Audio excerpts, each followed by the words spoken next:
Caline de bin, de bonne bin, que le temps passe vite, Marc. Hein? Nous sommes le 15 août, la mi-août. J'ai l'impression que l'été vient juste de commencer. Bonne fête, ma petite sœur Nicole, demain.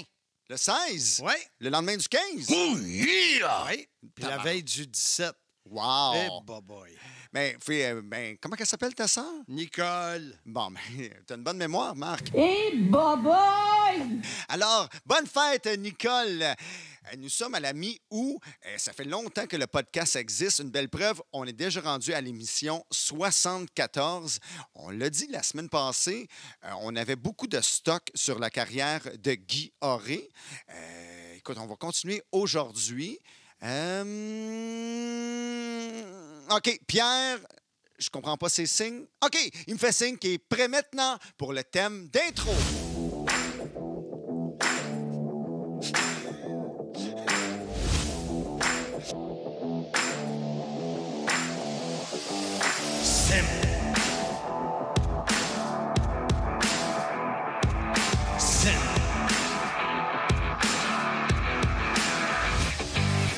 Pour la lutte, le catch, notre passion.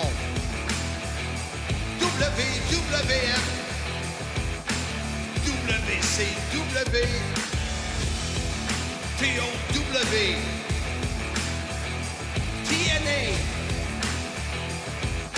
Impact Wrestling. Ici Marc Blondin, bienvenue dans l'univers du sim. Depuis 1986, je vous divertis et je continue à le faire. Ici Jean-François Kelly, la légende vivante, animateur du sim. Ici l'incroyable Handsome GF, animateur du sim. Nous sommes sim.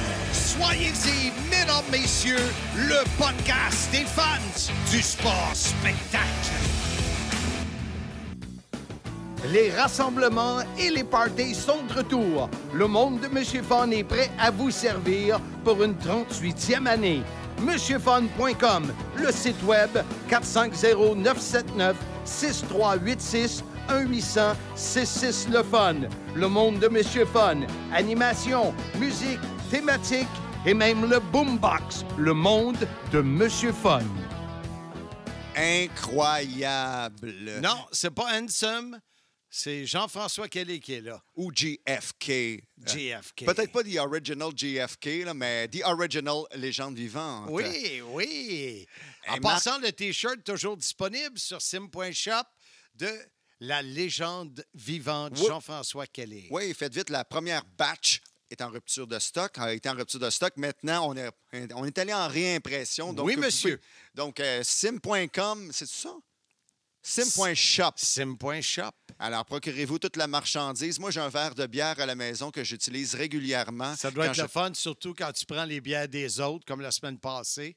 Non, c'est il y a 2 semaines, ça, Ah, Marc. Seigneur, ça passe Ça passe vite, hein? C'est ça Je qu'on pense qu'à disait. 3 semaines, tu voles mes bières. C'est incroyable, hein?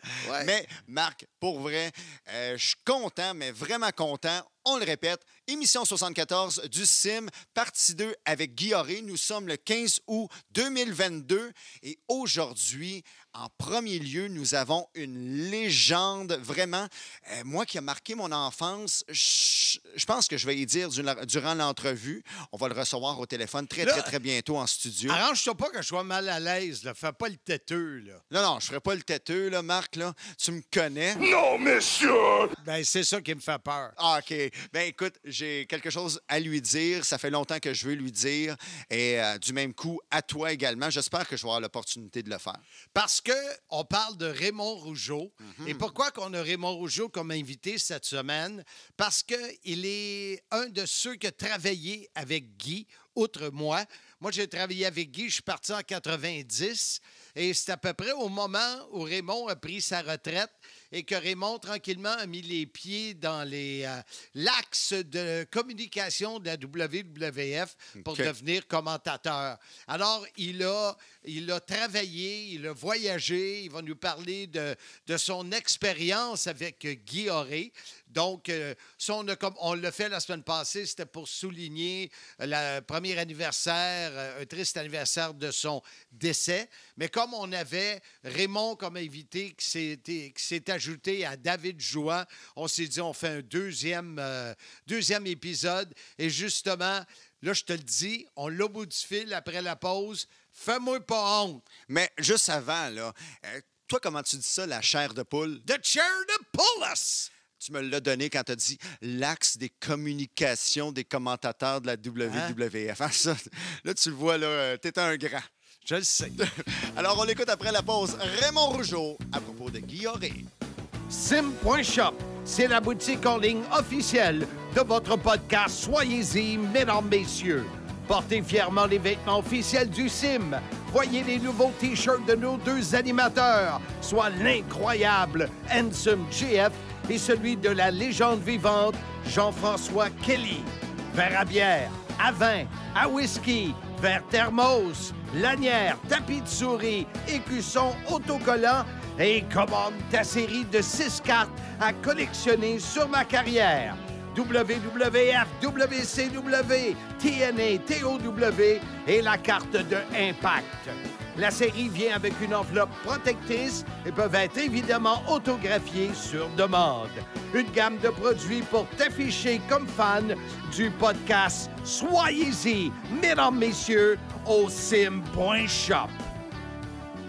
Alors, notre invité sur le podcast, soyez-y, mesdames, messieurs, Raymond Rougeau, qui a accepté vite comme ça, à brûle-pourpoint, de venir nous jaser un petit peu de Guy Auré, avec qui il a travaillé. Parce que Raymond, comme vous le savez, ceux qui suivent un peu ce qui s'est passé, il m'a remplacé, il a pris sa place à l'international. Et Raymond, tu as côtoyé ce personnage coloré qui était Guy Auré. Oui, tout à fait. Guy était très coloré. D'ailleurs, il m'a beaucoup aidé dans mes débuts. Il m'a donné beaucoup de conseils. D'ailleurs, un de mes premiers pay-per-view que j'ai fait, j'étais à Los Angeles. J'avais fait WrestleMania à Los Angeles avec Édouard Carpentier et Guy Auré. Et puis, on a passé plusieurs heures à passer des notes et un peu s'enligner comment on voulait faire la soirée, etc. Fait que oui, c'est un gars qui avait beaucoup de charisme, beaucoup d'imagination, beaucoup d'idées aussi en ce qui tient à la production et des tournures qu'on pourrait prendre dans l'émission. Fait que, il était très bénéfique pour moi. Moi, quand j'en parle, Raymond, pour moi, c'est un gars qui était perfectionniste.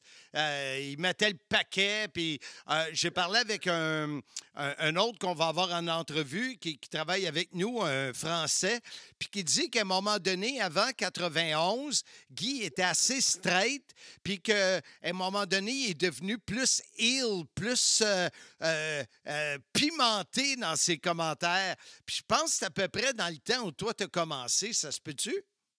Oui. En fait, quand j'ai commencé, il était quand même un peu babyface, mais il est en train de faire sa transition, puis il est devenu beaucoup plus coloré avec le temps. D'ailleurs, il y a un événement qu'on a fait ensemble. Moi, je faisais des entrevues à Phoenix, en Arizona, avec la WWE. Et puis, là, on est parti, lui, il est parti de Montréal, moi, je suis parti de Phoenix. On est allé à Paris pour faire un événement qu'il y avait là, c'était sur Canal+. Et puis, là, on s'est ramassé ce soir-là. Contrairement à l'habitude, Guy n'était pas avec moi au commentaire. J'étais avec un autre commentateur local. Et puis, Guy faisait les entrevues dans les coulisses un peu partout. Et puis, il était déguisé avec un bandeau, puis vraiment flamboyant. Alors, c'était particulier. C'était, mettons, une évolution de sa personnalité encore. Puis, je me souviens, sur le retour, on était en première classe les deux entre Paris et Montréal. Et puis, tout le long, il m'a parlé de lutte, m'a parlé de commentaires, m'a parlé des émissions, de production, puis qu'est-ce qu'on pourrait faire. Fait que oui, effectivement, on peut dire que c'est un perfectionniste et un passionné. Et le fait qu'il soit devenu heel, est-ce que ça se peut que c'était parce que toi, tu étais face? Je crois que oui. Parce que, justement, je venais de terminer ma carrière, puis les gens, ben, ils m'aimaient beaucoup. Et puis, fait que c'est sûr que, idéalement, quand, en tout cas, à cette époque-là, c'était encore plus marqué que dans les commentateurs, tu en avais un qui était plus face puis l'autre qui était plus heel. Alors, dans les deux, c'est sûr que je passais plus babyface que lui. Alors, lui a développé son côté heel pour que ça fasse justement intéressant. Puis l'interaction, moi, il y a beaucoup de qualificatifs et de commentaires, en fait, des adjectifs qu'il m'a transmis pour des lutteurs ou c'est comme des qualificatifs, mais français d'Europe, là, tu sais, parce que les commentaires que je faisais, c'était beaucoup pour l'Europe. Je faisais le Québec, mais on va dire notre gros marché, c'était la France, la Belgique, la Suisse, l'Afrique. Fait que, il m'a beaucoup enseigné de ces noms-là. Mais effectivement, je pense qu'il a changé un peu son personnage par le fait que j'étais plus babyface. Mais je dois t'avouer, je pense qu'il aimait ça être vilain aussi. Et le fait, toi, tu travaillais avec Jean Brassard, ça, c'est beaucoup plus tard, hein? Oui, Jean Brassard, ben en fait, c'était tout de suite après Guy. Fait que c'était pas beaucoup plus tard. Lorsque Guy a terminé sa relation avec la WWE, c'est là que la WWE, ils ont fait rentrer des commentateurs qui parlaient avec un accent français. Oui. Et puis ils ont fait venir à Stamford. Puis moi, j'ai fait des descriptions. On a pris un match, puis il y avait 5-6 commentateurs. Puis j'ai fait les descriptions avec eux pour voir le potentiel. Puis c'est moi, finalement, qui avait eu le choix final. Ah, oui? On était pour prendre. Oui, c'est moi qui ai eu le choix final avec qui je voulais travailler, puis j'avais sélectionné Jean Brassard. Puis c'est pour ça que Jean t'a toujours remis 25 de son salaire.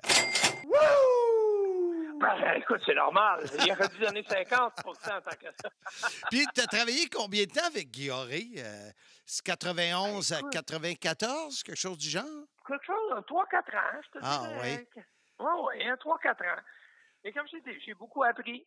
Et puis, ça m'a servi par la suite parce que lorsque Guy est parti, bien là, tout à coup, c'est moi qui devenais la ressource clé. Parce que quand j'allais à Stamford, il y a juste moi qui connaissait le produit, qui parlait français. Alors, quand on faisait des commentaires, le producteur ne comprenait pas un mot français.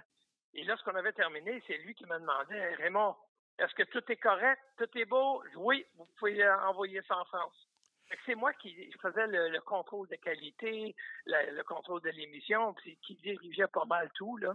Et ça, tu l'as eu en travaillant avec Guy Horé. Tu as appris pour être capable de prendre le lead par après. Exactement.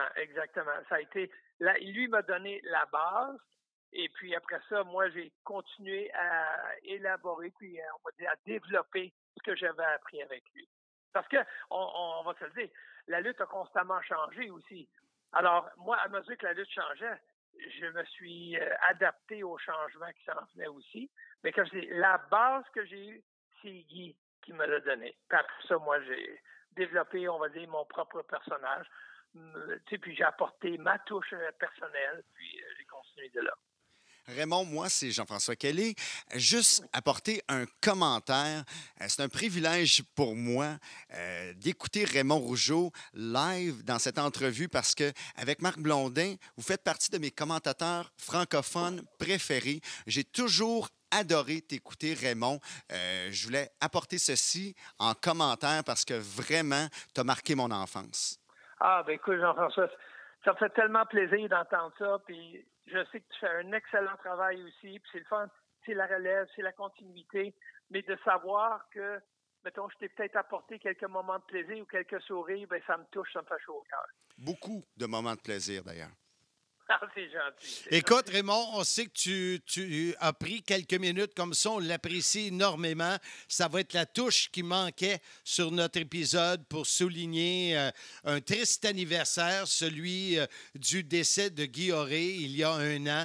Et on a tellement de stock qu'on va être obligé de le faire sur 2 semaines. Alors, ça veut dire que c'est un personnage qui a marqué beaucoup de gens dans le monde de la lutte. Raymond Rougeau, merci beaucoup d'avoir accepté l'invitation du CIM. Le soyez-y, mesdames, messieurs. Bien, merci de m'avoir reçu. L'honneur a été le mien pour moi. T'es bien fin, Ray. À la prochaine. Bye-bye. Bye-bye. Simmania 1, c'est dimanche, le 18 septembre prochain, à la microbrasserie L'Entêté de Mirabel. Simmania 1, c'est un événement. Ça débute à 16h avec un podcast live, plusieurs invités sur place. On aura également le lancement de ma biographie, mon livre qui s'appelle « Soyez-y, mesdames, messieurs, la grande histoire de ma petite vie » avec mon co-auteur Bertrand Hébert sur place. Et entre 17h et 19h, la légende Demolition Axe, superstar masqué Bill Eadie, vous rencontrera sur place. Et à 19h, Simmania, le show de lutte. 35 lutteurs, gérants, animateurs, puisque je décrirai live dans la salle les 6 combats avec des analystes invités. Simmania 1, tout un événement de lutte, c'est dimanche, le 18 septembre prochain. Achetez vos billets, lepointdevente.com-billets-Simmania. Simmania 1, soyez-y, mesdames, messieurs. Marc, on a eu Raymond Rougeau. Oui, puis on a eu une journée où il travaillait à l'hôtel de ville. Les gens le savent, en tout cas, la plupart le savent, qu'il est maire de Rawdon. Oui. Et il dit, écoute, excuse, je t'ai pas pris ton appel. J'étais en meeting avec mon directeur général de la ville. Puis là, j'ai dit, t'as-tu quelques minutes? Oui, go, on fait ça. Il est-tu fin, hein? Ben, il est spontané surtout. Puis toi, tu m'as encore fait honte. Ben, j'ai dit que lui et toi, Ouais, mais- vous avez bercé mon enfance. On aurait dû t'échapper. Fait que, c'est ça. Gros merci à Raymond Rougeau. Ben oui, tout à fait. Et j'ai réalisé, en lui posant la question, que le heel turn de Guilloré comme commentateur, ben, c'est arrivé parce que Raymond était trop face, Ben oui. trop gentil. Ben oui, Fait très que, populaire au Québec. Oui, puis en Europe aussi. Ah oui, tout à fait, tout C'est à ça. fait. Parlant de l'Europe, on en a parlé tantôt. David Jouan, vrai français. Vous allez reconnaître l'accent au maximum. Ah oui? Et tu l'as dit, archiviste, moi j'ai dit collaborateur très important du CIM, mais avant tout, un fan de catch, un fan de lutte, et qui va nous donner sa version de comment il voit, comment il a connu par des archives et tout la carrière de Guilloré. On écoute à l'instant notre ami David Jouan, celui qui a maintenant un numéro de porte. Mon invité, mesdames, messieurs, sur le podcast CIM, nul autre que David Jouan. Vous en avez beaucoup entendu parler de David, surtout dans les derniers 6 mois. Il est devenu un collaborateur vraiment indispensable au CIM. Il nous aide beaucoup et là, on lui parle à la veille. Son week-end, à lui, est commencé alors que nous, on est 6 heures derrière. Bonjour, David. Comment ça va? Bonjour, Marc. Ça va très bien. Et toi? Oui, écoute, ta première présence sur le CIM, je suis très, très content de t'avoir comme invité. Eh ben, ça m'a fait très plaisir de l'invitation et on va voir ce qu'on peut donner. Et comme je t'ai dit avant que j'appuie sur le bouton enregistrement, je ne peux pas te dire comment j'apprécie tellement tout ce que tu fais pour moi et pour nous. Je le dis, alors que tous les auditeurs du CIM vont comprendre, un gros merci, mon ami David. Et c'est sur ta suggestion de pourquoi ne pas faire un épisode pour souligner le premier anniversaire du décès de Guy Auré. Un nom qui a marqué le monde du catch et de la lutte. Et toi, on a déjà eu Bertrand Hébert qui nous en a parlé tantôt. Toi, tu voulais apporter le côté européen et surtout un peu de mettre les morceaux de casse-tête qui ne sont pas évidents dans la vie de Guy Auré et du catch. Oui, comme Bertrand avait pu le souligner, on va dire Guy Auré est forcément une légende, on va dire, au niveau des commentaires, on va dire, de lutte. Il a accompagné une bonne partie de la génération de fans de lutte, puisque quand la WWF est arrivée en France en 1985, c'était lui qui était aux commentaires avec Édouard Carpentier, et il l'aura commenté pendant quasiment 10 ans, on va dire, sur l'antenne de Canal+. Alors, peut-être pour recentrer, pour nos amis du Québec la chaîne Canal+. Donc, c'est une chaîne privée où il fallait avoir un abonnement et un décodeur pour pouvoir décrypter la chaîne et avoir accès au contenu. Et par certains moments de la journée, il y avait des parties qui étaient en clair. Et, En clair, pour nous, ça veut dire gratuit, ouvert à tous. Gratuit, voilà, où d'un seul coup, le cryptage se levait et on pouvait voir des bouts d'émission. Et tout au long de la diffusion des superstars du catch, c'était le nom de l'émission en France, on va souvent passer de gratuit à payant, ça va souvent changer de case horaire. Le catch va beaucoup se chercher en France. Et on a également beaucoup de décalage. Faut imaginer qu'à cette période-là, on a quasiment 6 à 7 mois de retard par rapport aux États-Unis. Wow. WrestleMania 5, par exemple. Aujourd'hui, ça serait impensable. Impensable. Alors, faut remettre, pareil, il n'y a pas de réseaux sociaux, il n'y a pas de. On n'a pas les résultats des événements avant de les voir à l'antenne. Mais voilà, il faut quand même imaginer ce gros décalage. On a eu WrestleMania en fin d'année, WrestleMania 5 en fin d'année 89. Donc, ça montre un petit peu le décalage. Et pour une bonne partie des fans, alors là, on va parler vraiment des fans de lutte, Guy Yoret et Édouard Carpentier sont vraiment les voix du catch qui ont bercé l'enfance, on va dire, et les découvertes, on va dire, du catch. Pour le plus grand public, on va dire, celui qui ne suit pas en chaque semaine, c'est un peu différent parce qu'en fait, Canal+ avait, quand ils ont arrivé et qu'ils ont emmené le catch, ils ont aussi emmené tout un tas de sports américains. Donc, ça a été l'effervescence en France. On a eu la NBA, le football américain, le hockey, on va dire, dessus. Et on avait une voix, Georges Eddy. Bon, je ne sais pas s'il est connu au Québec. Moi, ça me fait rien. C'est un commentateur américain avec un accent très prononcé, donc qui collait bien en plus, tu vois, avec le sport américain.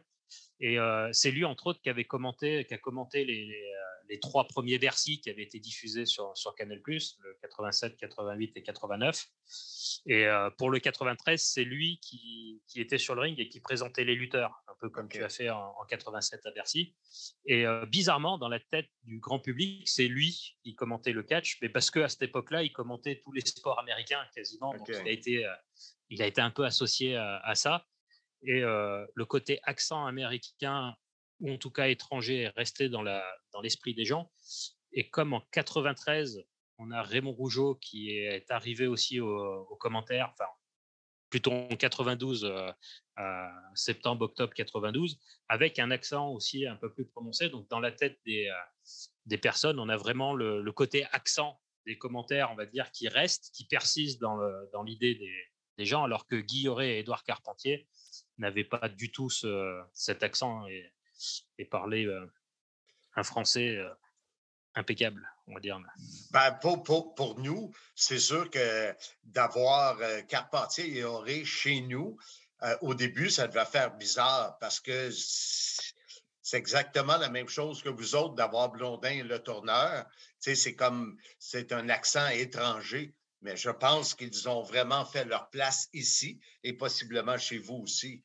Oui. Alors, tu parlais de cet exemple. L'exemple est. Alors, moi, à l'époque, je ne regardais pas, j'étais tout petit, mais en 87, quand il y a eu la brouille entre Guy Yoret et Édouard Carpentier, et qu'est arrivé Frenchy Martin et toi aux commentaires, je sais que Frenchy Martin, on a eu beaucoup de misère à comprendre ses commentaires, on va dire, dessus. Alors, encore une fois, on ne retrouve pas trop de traces d'articles, on va dire, de choses à l'époque, parce que il n'y avait pas d'article de presse qui sortait en France, on va dire, sur l'émission des superstars du catch, mais je peux imaginer qu'en novembre 87, quand Édouard Carpentier est revenu, je pense que les auditeurs ont dû retrouver un petit peu les descriptions et comprendre un peu mieux ce qui se passait. Bien, chose certaine, c'est que ici aussi, Frenchy, on avait de la misère à le comprendre. Bon, ben, ça me rassure, là. Avec sa grosse voix rauque et boy, quel personnage. Et les techniques d'enregistrement n'étaient pas les mêmes qu'aujourd'hui, on va dire, dessus, avec le bruit de la foule qui était assez présente, on va dire, dessus. C'était déjà des fois assez compliqué d'entendre les commentateurs. Alors là, avec Frenchy. Mais pour en revenir à notre ami Guy Yoret, on va dire, dessus, il est arrivé avec un style aussi un petit peu atypique. Alors, c'est assez amusant de voir comment il devait se caler aussi sur les commentaires américains, un peu sur un peu un Bobby Heenan à la française, on va dire, dessus dans ses commentaires. Et au départ, on va dire, on va avoir des commentaires très, très sérieux. On va dire, c'est la lutte, la WWF c'est pris très au sérieux, c'est présenté, il y a des bulletins d'information un peu comme les flash infos qu'on peut avoir actuellement. Et très vite, fin 90, il va commencer à dériver vers un côté un peu plus méchant, un peu plus ill. Il va commencer à parler en mal de Hulk Hogan de l'époque, on va dire dessus. Et c'est là vraiment que le style Guy Yoret va s'installer, on va dire, dans l'esprit des fans. Parce que Guy était branché. Tu sais, si tu prends à peu près tous les commentateurs, ils ont l'information, ils savent un peu ce qui se passe, mais Guy, en plus d'être commentateur, il était comme un patron. Comme, il était vraiment un insider pendant plusieurs années et qui avait les contacts privilégiés avec Vince et Pat et tout ça. Donc, il y avait vraiment les deux chapeaux, là, tu sais. Oui, et puis pareil, si on regarde dans ses biographies, on retrouve qu'il faisait déjà un peu de neurocoaching et du coaching, on va dire, de personnalités connues. Vince McMahon, Cyndi Lauper, on va dire dessus. Donc, on sent que c'était quelqu'un qui jouait sur plusieurs tableaux. Ouais. Effectivement, qui avait la production de l'émission francophone. Et a priori, de ce que je retrouve en trace, voire même pour les commentaires à l'Europe. Alors, là, pareil, on ne retrouve pas bien de traces, mais bon, visiblement, effectivement, oui, il était responsable des commentaires à l'international. Exactement. Et pour David Jouan, est-ce que Guy Yoret était un bon commentateur? Alors, pour un David Jouan, pour moi, Guy Yoret fait partie de mes commentateurs préférés. Moi, je l'ai découvert vers la fin. Ensuite, j'ai été bercé, on va dire, vraiment dans la période fan par Raymond Rougeau et Jean Brassard. Et ensuite, j'ai pu retrouver des archives dans les années 95-96. J'ai pu retrouver des archives passées. Et c'est là où j'ai redécouvert, on va dire, des commentaires, on va dire, qui étaient restés quelque part dans ma tête, mais que j'avais oublié. Et c'est là où j'ai retrouvé un style assez corrosif, d'ailleurs, qui aurait peut-être du mal à passer aujourd'hui, parce qu'on était, il y avait des propos qui peuvent être considérés aujourd'hui comme limites. Mais il y a vraiment cette période avec Raymond Rougeau, puisque le duo avec Édouard Carpentier va s'arrêter. Nous, on va découvrir Raymond Rougeau aux commentaires pour WrestleMania 6.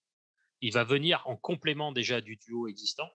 Raymond Rougeau va recommenter aussi l'année d'après WrestleMania 7. Et ensuite, on va vraiment le découvrir, nous, pour le SummerSlam 92, où là, il commente avec Guy Yoret. Mais ensuite, on va quand même avoir les émissions qui suivent où on a encore Édouard Carpentier qui est présent. Ah, ouais. Donc, et Édouard Carpentier fait des allusions un peu comme s'il était avec Guy Yoret au SummerSlam. Donc, d'ailleurs, il y a même quelque part, on se demande si les deux n'ont pas commenté le SummerSlam entre eux. Et s'il n'y a pas eu une deuxième version avec Raymond Rougeau, puisque il n'y a pas vraiment d'explication pour nous dire pourquoi c'est Raymond Rougeau qui commente SummerSlam avec Guy Yoret. Et puis, il va y avoir 4, 5, peut-être 6 émissions, je n'ai plus trop en tête, en dire dessus. Et d'un seul coup, on va avoir Raymond Rougeau qui va vraiment prendre le relais d'Édouard Carpentier. Et là, on va avoir un style. Alors là, je peux que conseiller aux auditeurs d'aller voir sur YouTube ici et là. On va avoir limite un peu comme votre duo avec Michel Le Tourneur. Les deux étaient tout le temps en train de se chercher, on va dire, dessus, un style vraiment corrosif. Et là, à partir de là, j'ai vraiment apprécié ses commentaires et il a même réussi à me faire aimer des événements qui ne sont pas terribles de par les commentaires qu'il pouvait avoir. La relation Guy Yoret et Édouard Carpentier semble avoir été passablement houleuse. Visiblement, elle est passée par plusieurs stades parce qu'en 87, officiellement, Édouard Carpentier a été suspendu pour des propos déplacés. Dans la réalité, il y aurait eu une chicane entre les deux à propos de biens immobiliers, on va dire, d'une énième casquette qu'avait Guilloré. À la fin 87, visiblement, les deux se sont réconciliés, puisqu'ensuite, on va les avoir aux commentaires pendant quand même 5-6 ans. Et il y a cette fin un peu brutale, pareil, sans explication. Alors, d'un côté, on dit qu'Édouard Carpentier en avait fini avec la lutte et a souhaité passer à autre chose. On entend qu'il y a eu encore une chicane entre les deux. On ne sait pas bien, on va dire, comment ça s'est terminé. Tout comme moi, j'ai su que très tard, pourquoi Guilloré avait disparu en 94. Parce que, encore une fois, il n'y a pas comme aujourd'hui où limite il y aurait l'information qui serait sortie sur Internet avant même qu'elle ait lieu. Ouais. En 94, voilà, il y a une émission des Superstars qui se termine avec lui. La semaine suivante, on a Raymond Rougeau qui dit mon invité spécial pour cette semaine, donc il va commenter avec Lord Alfred Hayes, et il dit juste que c'est son invité spécial pour cette semaine. La semaine d'après, c'est Jacques Rougeau qui va commenter avec lui. La semaine d'après, il redit mon invité spécial pour cette semaine, et puis ils vont enchaîner 4-5 émissions comme ça en disant mon invité spécial, jusqu'à le Superstar d'avril 94, où il présente son nouveau partenaire, Jean Brassard, pour les commentaires. Mais par contre, on n'a aucune explication de pourquoi Guilloré n'est plus à l'antenne. Là. C'est ça. Guilloré, on en a parlé aussi. Et moi, je ne me souviens pas qu'il en ait parlé, mais souvent, il parlait qu'il avait été champion d'arts martiaux. Oui, alors dans sa biographie ou quand on allait sur son site internet de neurocoaching, il y avait une espèce de biographie où on pouvait voir, on va dire dessus, où il est noté qu'il était champion du monde. Il avait gagné des championnats du monde de karaté, les premiers championnats aux États-Unis ou je sais plus trop où. Donc là, on va dire en tant qu'archiviste, j'ai voulu retrouver des données et déjà je n'ai pas retrouvé la compétition qu'il aurait gagnée. Donc, c'est pareil, il y a une petite nébuleuse là-dessus. Lors de ses commentaires, il faisait souvent allusion qu'il s'entraînait avec des lutteurs. Donc, il faisait souvent allusion à ces arts martiaux qu'il s'entraînait avec et qui jouait au golf avec Jacques Rougeau dans un autre registre. Mais je n'ai retrouvé aucune trace de Guilloré dans les archives côté karaté. Donc, Guy, il alimentait déjà ce côté mystérieux où on peut amener n'importe quoi dans le monde du catch. Là. Bah, je pense qu'il avait compris à son époque déjà l'importance du personnage. Ouais. Parce que clairement, à l'antenne, encore une fois, pas dans les débuts, mais à partir des années 90, il joue clairement un personnage. On va dire dessus avec... déjà, il va laisser tomber la moumoute pour cacher la calvitie, puis il va arriver avec un bandana, les lunettes de soleil, un style un peu... les filles sont toutes à mes pieds, on va dire dessus. Enfin, c'était clairement un personnage, on va dire dessus. C'est aussi pour ça que je pense qu'il a fonctionné et qu'il a laissé une trace chez les fans français. Tu sais, moi, les chicanes avec Édouard, ça m'a permis de faire 2 grands pas. Comme tu sais, j'étais animateur de ring. Il y a eu une chicane. Ça prend quelqu'un pour remplacer. Je suis là au bon moment, au bon endroit pour les entrevues. Et même chose pour la description. Alors, moi, chicane-toi comme tu veux. Là, ça m'ouvre des opportunités. Est-ce qu'il y a autre chose que tu voulais ajouter sur notre ami, pas le ténébreux, mais l'énigmatique Guilloré? Alors, il y a une expression de Raymond Rougeau que j'aime bien. Il disait le très controversé Guilloré. À dire dessus, il commençait des fois les émissions comme ça. À mes côtés, le très controversé Raymond Rougeau, Guilloré, pardon. Et je pense que ça résume un petit peu, on va dire, le côté hors catch, on va dire dessus, pour essayer de retracer, on va dire, sa vie. Il y a même en 2010, par là, on va dire, alors que ça fait un moment qu'il n'est plus dans le monde de la lutte. Moi, j'avais repris contact avec lui pour échanger. Déjà, dans la sphère du catch, on disait non, attention, il ne faut plus lui parler de catch. Il envoie balader tout le monde. Il ne veut plus, il a tiré un trait, on va dire, dessus. Et moi, j'avais eu quelqu'un qui avait été plutôt content, on va dire, qu'il avait laissé une trace dans le monde de la lutte, effectivement qu'il était passé à autre chose, mais que voilà, ça lui faisait toujours plaisir quand on venait lui parler de lutte. Comme tu sais, j'avais essayé de reprendre contact pendant la pandémie là, pour essayer aussi d'avoir exactement ce qui avait été produit en français, parce que c'est assez compliqué de retrouver tout ce qui a pu être commenté. Et donc, c'est là où sa femme m'avait annoncé son décès, qui était resté discret pour le moment. Et suite à ça, j'avais pris contact avec Pat Laprade et Bertrand Hébert en disant « Vous en avez entendu parler là ?» Et Pat Laprade avait ensuite repris contact pour ensuite écrire l'article que je conseille à tous les auditeurs. L'article de Pat Laprade résume vraiment la carrière de Guy Yoret. Ça serait le fun qu'on puisse l'ajouter dans le groupe Facebook, peut-être, cet article. Ouais, on pourra mettre un lien vers l'article. Ouais, tout à fait. En tout cas, pour tous les amoureux de Guy Yoret, il est à lire. Et sa femme me disait qu'effectivement, il lui avait quasiment très peu parlé de sa période lutte, catch, on va dire, alors qu'elle représente quand même une bonne partie de sa vie. Et elle ne savait pas grand-chose sur cette période-là. Donc, elle a été aussi assez surprise de voir les différents témoignages qu'on peut y avoir. La WWE a passé sous silence, malheureusement, son décès, mais je sais que Dave Meltzer avait fait un article, on va dire, dessus, et puis plusieurs générations avaient mis quelques mots, et je crois qu'il faisait l'unanimité, on va dire, auprès des anciens fans de lutte.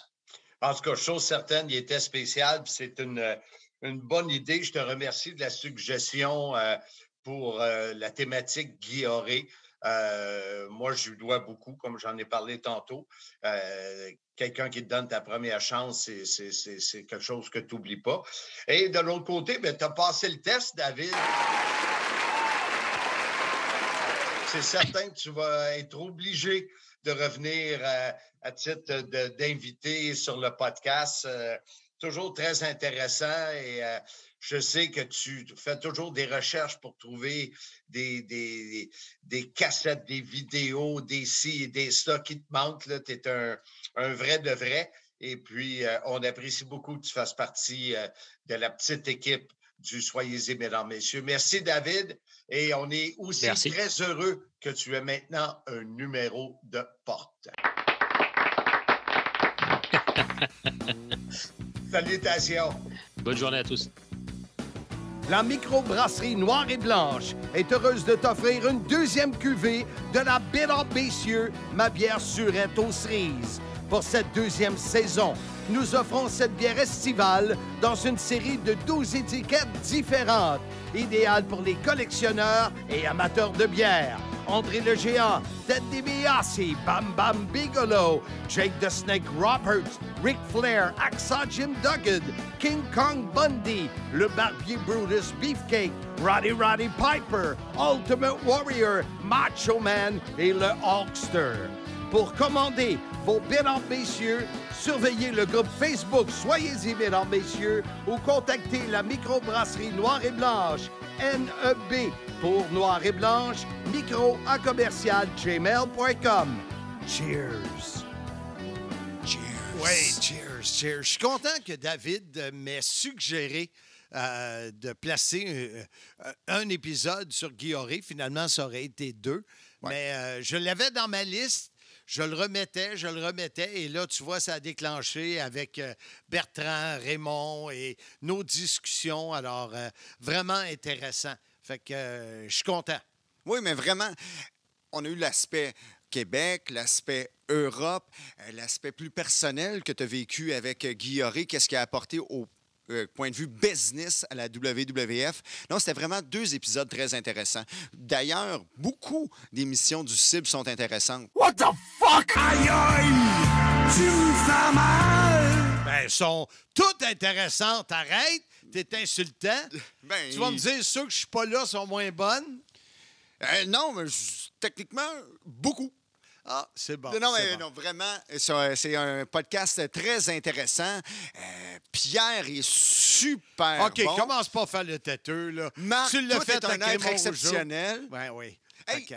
à propos, toi, t'aimes pas tout le temps tes ex. Non, monsieur! Mais je pense que tu vas aimer les prochains extraits qu'on va diffuser de Guy Auré. Oh, boy.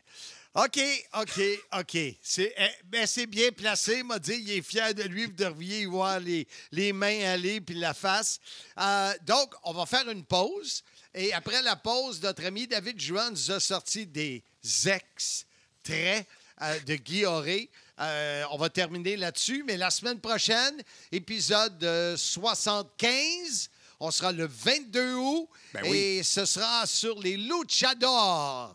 La lutte mexicaine, ce qu'on a vécu beaucoup à la WCW. On aura des clips, entre autres, de Eric Bischoff. Alors, l'épisode de la semaine prochaine sera sur les luchadors de la lucha libre. Alors, c'était l'épisode 74. Oui! Yes! Vous avez raison. T'es bon en maths. Je l'ai. Après la pause, on écoute les extraits sonores de Guy Auré. Et sur ce, je vous dis, soyez-y, mesdames, messieurs. Hey, juste 2 secondes, Marc. Oui. Le réalisateur me dit qu'il n'est pas prêt. Attends un peu. Là, il est prêt.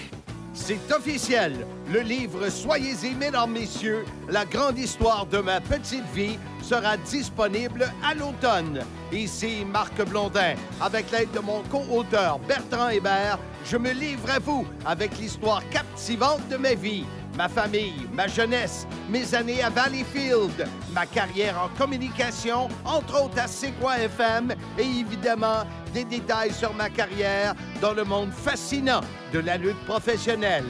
Des histoires en détail et inédites. Bientôt disponibles en précommande et surveillez l'annonce du lancement officiel cet automne avec plein d'invités.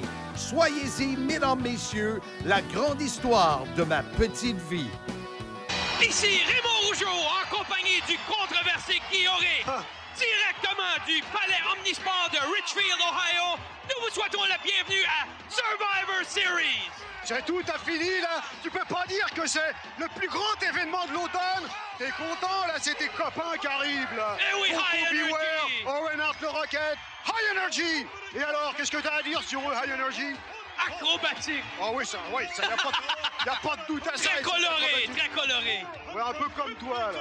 À te regarder, là, c'est vrai que tu fais coloré un peu. Pourquoi tes cheveux sont rouges, là? Ben pourquoi? Ouais. Pourquoi pas? Oui, attends que mes potes arrivent, là, les head shrinkers, tu les connais, eux? Ah, les réducteurs de taille. Ouais. Et alors, leur gérant AFA, hein? Attention à lui, hein. Avec son collier. Alors, quels sont tes pronostics maintenant pour ce match? Allez, sors là ta boule de cristal, La là! boule de cristal prédit une belle victoire à High Energy. Fais de la sorcellerie, AFA, non? C'est possible. Tout est possible avec lui. Oh, attends un peu, là. Il parle en samoyen, là. Tu comptes traduire, Rougeau, là? Je comprends rien, moi. Ouais, tu parles un peu allemand, tu parles un peu japonais et tu parles pas le samoyen? Pas du tout. Pourtant, il y a juste 300 mots dans le vocabulaire samoyen. Le reste, ce sont des intonations qui changent. Les accents toniques qui sont placés à différents endroits. Ah, mais tu as l'air de... Ah oui, mais je connais ça, moi. Mais je te le traduirai pas. Ah, bon. Ça restera un Non, mais mystère pour présente ton toi. adversaire pour Non, ce mais match. je traduirai seulement pour les auditeurs, les téléspectateurs des canaux. mais pas pour toi. Qui va être le numéro 2, d'après toi? Qui est numéro 2? Voilà, tu le savais? Bob Backlund. C'est qui, lui? Bon. Qui est Bob Backlund? Ouais, explique-nous un peu, Bob. Tu te souviens de Bob Backlund? Non, je me souviens pas. C'est un ancien champion de la Trop jeune pour ça, WWF, âgé de 43 Oh, ans. bah oui, bah tu m'en dis tant. Moi, je m'en souviens pas de lui. Comment veux-tu? Je m'en souviens. J'ai été tout le monde, moi, quand il était champion, là. Ah oui. J'étais encore petit garçon. mais c'est ouais. deux anciens champions de la WWF. Oh, tu étais petit garçon. Oui, Toi, oui, tu étais ça. petit garçon quand César était là. C'est un has-been, lui. Non, mais t'as vu la tenue ringarde qu'il a, non? Ça, c'était les anciens catcheurs qui portaient cette tenue-là, là. C'est le look classique. L'époque à Rigoulot. Mais oui, c'est le look classique. Oh non, mais il est atroce. Alors, son nom, c'est quoi, déjà? Bob Backlund. Bob Backlund. Attends, je le marque. Ah oui, Parce que 43 ans. Non, bah, ça, qu'est-ce que tu veux que ça me fasse, qu'il ait 43 ans? Et puis son but... mais... Non, mais il est comique. Attends, c'est un comique, lui. Je crois, c'est pas Dunk, lui. C'est pas le clown, lui. Non, c'est pas le clown. Non. Alors, son nom, c'est Bob Backlund, ancien champion de la WWF, 43 ans, il me disait-tu. Pendant près de 6 ans. Oh, le balayage de la jambe, dis donc. Alors, Oh, mais Ric c'est Flair tout un le laisse catcheur, faire. Oh, Bob il Backlund. laisse faire, Ric Flair, lui s'amuse. Ouais. C'est un vrai comique, l'autre, là. Non, mais attention, il se prend au sérieux, hein. Mais il est très sérieux aussi. Comment ça? Lui, là! Ah, tu Ouais, ris, ça va toi? pas être long, là. Tu sais combien de temps je lui donne, moi, dans le ring, à lui, là? Combien? À peu près 1 minute 30, tu vois. Ah, bon. Juste avant que le Alors, il a- catcheur numéro 3 rentre sur le ring, ça va être tiens, regarde, ça y est, là. Il a fini son cinéma, là, Ric Flair va lui régler son compte, on en parle. Ah, mais Ric Flair n'a pas été chanceux. L'an passé, le 3e à rentrer. Cette année, il a le gagné. premier. Mais il a gagné. Qu'est-ce qu'il essaye de faire, Bob Backlund? Ah, mais c'est Un tassement vertébral? Et oui, il le maintient pour aller faire un tassement vertébral. Et voilà. Eh ouais. Mais c'est pas ça! Il a rien compris, lui! C'est quoi son nom encore, là? Dis-moi Bob son nom. Backlund. Il a rien compris sur les règlements de. Répète-les, tiens, les règlements. Il a pas compris que c'était au-dessus de la 3e Non, corde. mais lui. attends. Monsieur Voodoo. Tiens, t'as vu le coup de boule? Tiens, c'est pas long avec lui, hein. 3. Tu vas voir comment je me suis rappelé plus de son nom encore. Bob Backlund. Il Ça fait pas rien. beaucoup d'effets, hein? J'ai pas besoin de marquer son nom parce qu'il va tellement pas durer longtemps, lui, là, que tiens, regarde, ça y est déjà. Ça y est, il est éliminé, Bob Ah Backlund. non. Oui, Il faut oui. qu'il touche au sol du stade. Oh, ça c'est un nouveau règlement, tu Non, m'as pas non. dit ça. Tu m'as dit au-dessus de la 3e corde. Eh oui, et j'ai dit qu'il fallait toucher au sol. Alors on voit J'ai l'officiel. pas retenu ça, moi. Ah non. Tu l'as peut-être dit, mais je l'ai pas retenu. La mémoire Attends, je l'ai flanche, écrit. toi. Attends, je l'ai écrit là. C'est plus important que le nom du Bob public, là. Backlund. Oh, mais je m'en fous, je vais pas avoir longtemps à parler de lui. Et puis lui, est-ce qu'il a pas un nom français, lui, ton public? Comment il s'appelle? Bob Backlund. Bob Backlund, ok. Quel âge il a? 43 ans. Ah, mon Dieu, tu devrais l'enregistrer, puis tu vas me appuyer sur le bouton à chaque fois. Tiens, attends. Ah, mais il est encore là, lui, ton lustique, là. Bob Backlund. Ah oui, ok. Eh oui. Alors, toujours 2 catcheurs sur le ring. Ric Flair, Ted DiBiase. Alors c'est du 2 contre 1. Hein? On voit que Ric Flair Comment ça? et Ted DiBiase ont joint les forces pour matraquer justement Bob Backlund. Je sais qu'il est, lui, Bob Backlund. Attends, je vais mettre mes lunettes. Là. Mais là, tu me parles de qui encore? Là, t'es toujours en train d'inventer des affaires, Rougeau. Là. Moi, j'en vois que 2. Moi, je vois DiBiase et Ric Flair. Impeccable. Où il est parti, ton lustique? Il est en train de dormir sous le ring. On ne voit plus. Là. Mais il est là, Il a regarde. disparu. Où ça? Oh, ouais. Oh, faut le dire vite, sinon il se relève. Il est à 4 pattes, lui. Ah oui, mais... Non. Tu parlais de lui. Ah! De toute façon, il y a un nous un couché Oh, dehors. Flair. Il s'appelait comment, le Bob Backlund. C'était son nom, ça. Au début de match. Ah, mais regarde, Bob Backlund qui va prendre la Où ça? mesure de Ric Flair. Où ça? Ah, où ça? Attends un peu, là. Il y a quelqu'un qui Si on me cache la vue. t'écoutait, là. Moi, je vois on rien. croirait que Backlund est transparent. Ouais, moi, je le vois pas tellement. Moi. C'est Brian Knobbs pour l'instant avec Ted DiBiase. Il y en a un autre là qui essaye. Là. C'est Bob Backlund qui s'en prend maintenant, T'es tout sûr? seul à Moi, je vois Yokozuna. mal d'où je suis passé. Là. Ouais. Bah, en tout cas, on lui voit à l'arrière-train. Là. C'était Bob Backlund. Je le reconnais, C'est toi, Bob ses fesses. Backlund. Ah ouais, d'accord. Il reste sur le ring. Jerry Sachs. Mais t'as vu, on a eu un éliminé là. Tu pourrais nous donner son nom, hein, mais tu l'as pas vu, toi. Hein? Tu n'as pas la chance de parler. Le mannequin, là, il est où, là? Il est parti, le mannequin. Hein? Alors, Ah, et puis ton le Matador aussi. l'Aztec aussi. Hein? Ah oui, Voilà. mais Bob Backlund est toujours sur le ring. Ça fait au-delà d'une heure Ça devient une maintenant. farce, là. Non, mais ça fait au-delà d'une heure quand même. T'es un rigolo. là. Alors, 3 catcheurs sur le ring. 4 catcheurs, Bob Backlund, Macho Man, le mannequin Martel et Yokozuna. Qu'est-ce qu'il fait, lui? Il a quelqu'un sur l'épaule, lui, là. Alors, mannequin qui essaie d'éliminer Oui, le mannequin. Bob Backlund. Tu ris encore. Ben non, ben c'est qui, lui, là? Ben on lui voit toujours l'arrière de la tête ou le derrière. Je regrette, moi, je suis mais pas ce qui est capable de mettre important, un nom sur son derrière. Ça fait 1 heure et 3 minutes Oh, qu'il est dans ce match. T'as ton chrono, là? Oui. Eh, c'est vrai, j'ai vu ça, là. C'est un drôle de chrono. Là. Qui c'est, là, qui est en arrière du mannequin, là? C'est Bob Backlund qui a oui. Alors, Bob Backlund, non, mais est-ce que ça serait possible? Bob Backlund, regarde, il voit l'espoir. Quand il reste seulement que 3 catcheurs sur le ring, il voit la possibilité d'être le vainqueur du match de Royal Rumble. Quel que soit son nom, il a l'air très surpris de se retrouver sur le ring. Il a l'air très surpris de se retrouver là. Il se retrouve face, non, il n'est pas surpris. Non. Mais il voit de la lumière au bout du tunnel, finalement. Oh, t'es déjà poétique, Rougeau. Il vient là, il voit de la lumière au bout du tunnel. Tu parles. Il est affolé, oui. Oh, mais regarde. Oh! T'as vu? Oui. Il a parlé d'anglais. Ah, ça y est, là. Droit dans les yeux. Oui. Oh, t'es pas content. Non. La prochaine fois que tu t'adresses à moi, m'insulte pas. Lui, Non. Et alors surtout... Oui, l'arbitre lui dit, n'insulte pas ton adversaire. Voilà. il comprend le fidjien. Hein. Il comprend. Oui, il comprend. Et t'as vu, il lui a crocheté la jambe. Oui. Où?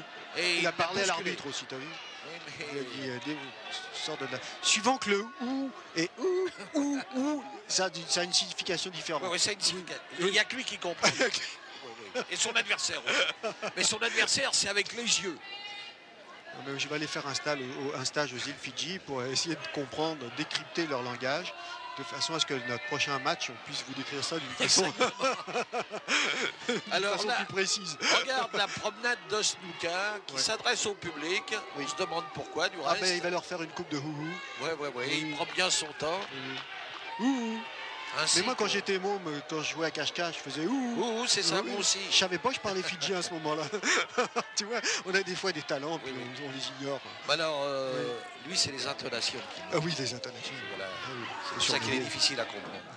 Au cours de cette émission, je vous indiquerai, surtout à nos amis français et belges, comment prononcer convenablement World Wrestling Federation. Beaucoup d'entre vous savent déjà le faire. Vous savez que maintenant c'est in de prononcer le mot au complet. Alors vous prendrez un crayon tout à l'heure et je vous donnerai des petits trucs pour le prononcer convenablement. Et souvenez-vous ce que je vous ai dit tout à l'heure, chers amis. Pour ceux qui veulent bien prononcer World Wrestling Federation, prenez un crayon. Vous avez le mot World. W-O-R-L-D. Eh bien, pour le prononcer, pensez à W-E-U-R-L-D. World. Voilà, vous l'avez. Wrestling. W-R-E-S-T-L-I-N-G. Vous l'avez écrit? Supprimez le W, supprimez le T, ça donne quoi? Wrestling, c'est vrai, wrestling. Oubliez le W, oubliez le T, c'est très simple. Quant à Federation, eh bien c'est la fédération, à la fin vous prononcez Shun. Presque comme un S-H ou C-H-E-I-N. Shun, Federation. Ça donne World Wrestling Federation. La voix du Sud, Jimmy Hart. C'est le cerveau. C'est le cerveau. Non. On garde ce qualificatif pour Inon, le cerveau. Ah, c'est vrai. Lui, c'est la voix du Sud. C'est la voix du Sud. On l'appelle aussi la grande gueule entre nous. Oh, t'es pas gentil quand même. Ben, une grande gueule, c'est une grande gueule. Là, il va le soulever. soulever. Voilà. Ça va être le coup du coccibus, probablement. Voilà. Et oui, voilà. Oh là Il va plus pouvoir s'asseoir. là. Non, lui, c'est terminé, lui. Ah, puis alors, il se dirige directement où il y a le manager qui lui fait les remontrances. Alors lui qui a l'habitude de s'asseoir sur ses adversaires, le Big Boss, pour le moment, c'est le tremblement de terre qui s'assoit sur lui. Et si mon grand-père était là, il dirait que le Bossman va avoir les joyeuses en fleurs. Nous sommes fidèles à notre rendez-vous du Royal Rumble et je suis en compagnie du fabuleux Rougeon pour ce grand événement du début de l'année. C'est ça, parce que tu penses à toi avec ta moustache là, pour me rappeler que c'est... Voilà. Tu peux penser à Rick Steiner aussi avec sa moustache. Est-ce qu'il a un permis pour être aussi laid que ça, là, lui, là? Ah bon, tu commences. Je croyais que tu avais du bon sens aujourd'hui. Pour une fois que tu J'ai du écrivais bon bien sang les dans choses. les veines.